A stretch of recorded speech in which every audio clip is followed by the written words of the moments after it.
Assalamualaikum warahmatullahi wabarakatuh. Perkenalkan, nama saya Salsa Beatrice Haryani, nomor absen 34 dari kelas 12 IPA 8. Di video kali ini, saya akan menjelaskan 3 poster yang sudah saya buat. Topik pertama adalah tentang energi terbarukan angin. Energi angin adalah energi yang dihasilkan oleh gaya angin yang berhembus dari permukaan bumi. Energi angin dapat diubah menjadi energi mekanik untuk menghasilkan usaha. Penggunaan energi angin sendiri telah dimulai sejak abad ke-7 Masehi oleh bangsa Persia, yaitu dengan membuat kincir angin yang pertama di dunia.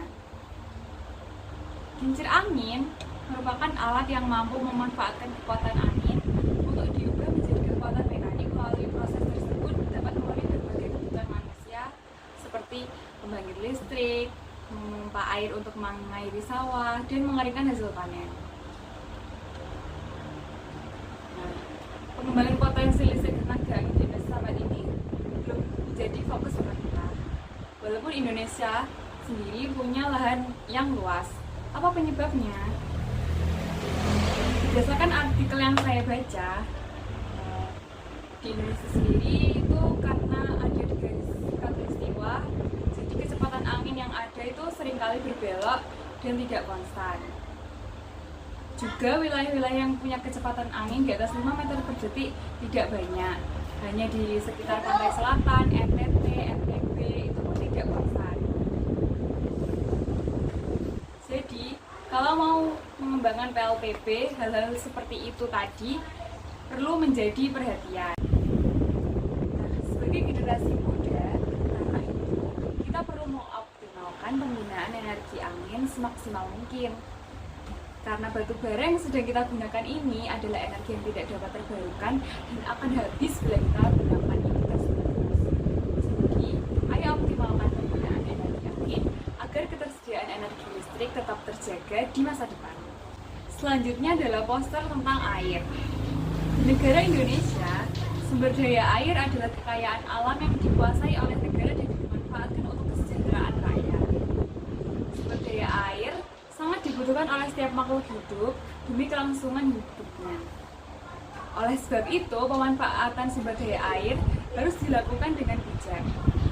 Sumber daya air kita yang melimpah ini bisa kita manfaatkan, salah satunya adalah sebagai pembangkit listrik. Namun, selama 72 tahun merdeka, PLTA di Indonesia masih minim. Dari total potensi pembangkit listrik tenaga air sebesar 72 gigawatt. Indonesia baru memanfaatkan 4,2 gigawatt. Itu baru sekitar 1/10% dari total potensi yang ada. Di Cina, pengembangan PLTA sudah sangat masif. Cina menguasai beberapa dari 10 PLTA terbesar di dunia.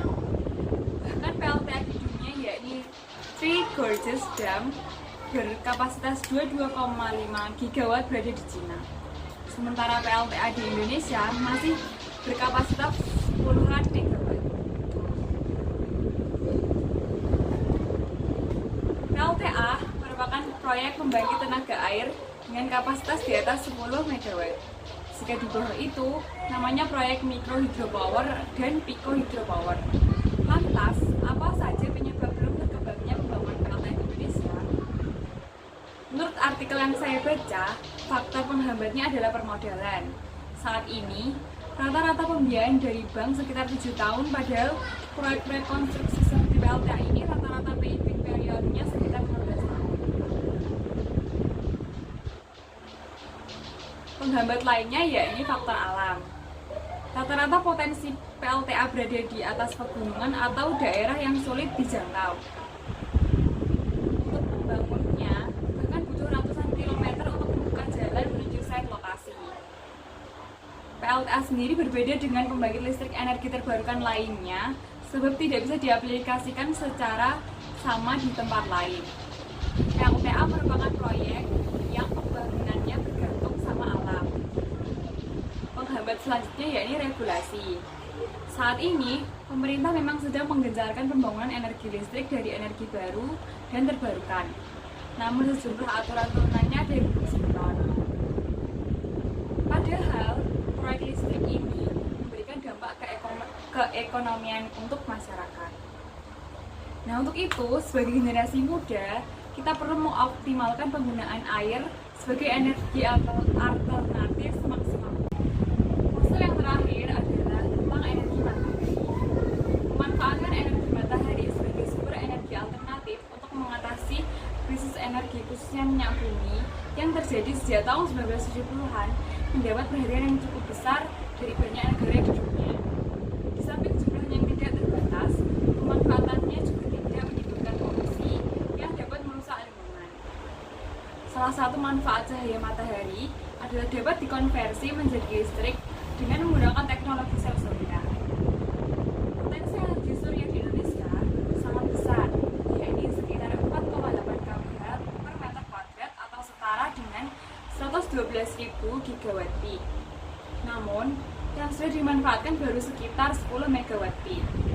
Saat ini, pemerintah telah mengeluarkan roadmap pemanfaatan energi surya yang menargetkan kapasitas PLTS terpasang hingga tahun 2025 adalah sebesar 0,87 gigawatt atau sekitar 50 MWP per tahun.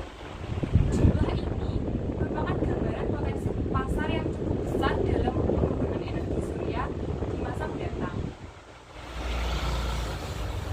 PLTS digadang-gadang menjadi salah satu energi alternatif andalan bagi Indonesia sejak tahun 80-an. Tetapi sampai sekarang pengembangannya jauh dari harapan. Berdasarkan data Institute for Essential Service Reform, kapasitas terpasang PLTS di Indonesia baru sekitar 100 MW, sangat jauh dari potensi yang ada mencapai 500 GW. Realisasi tersebut juga sangat jauh dari target yang dicanangkan dalam Rencana Umum Energi Nasional 2019 sebesar 6,5 GW pada 2025 untuk PT PLN menargetkan pada 2028 hanya 2 GW. Tantangan pertama adalah tarif dari PLTS yang tidak menarik atau 80% dari biaya pokok produksi BPP.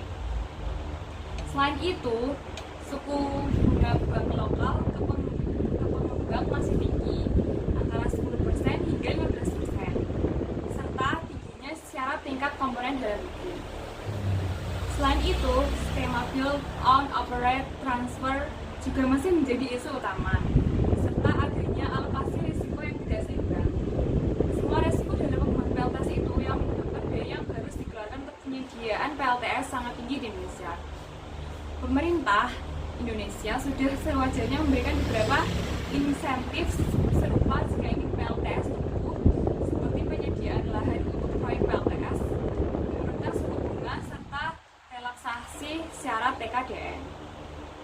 Tugas kita sebagai generasi muda selanjutnya adalah kita bisa memanfaatkan energi matahari semaksimal mungkin agar di masa depan